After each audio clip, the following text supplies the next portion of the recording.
Менің отаным Қазақстан. Мен отанымды сүйемін. Қазақстан мен үшін, менің ата-бабаларым үшін өте қасиетті мекен. Осы елде дүниеге келіп, еңбек етіп, білім алып келеміз.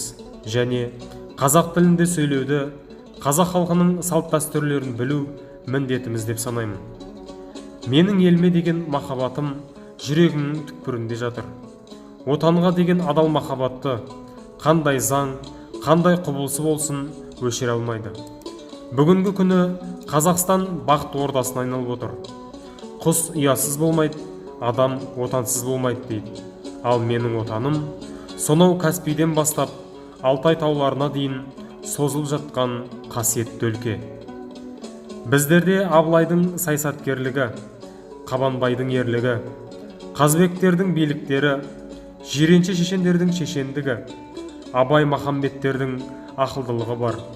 Оған қоса ата-бабалар мұра етіп қалдырған асыл қазына жеріміз бар. Біздің жерімізде кең, қасиеті ғана емес, қазба байлығымен дүниежүзінің алдыңғы көшін бастауда. Мен егеменді елімнің ертеңімін. Сен де бір кірпіш дүниеге кетігін тапта бар қалан деп Абай атамыз айтқандай, отанымның жарқын болашағы үшін өз үлесімді қосуға тырысамын.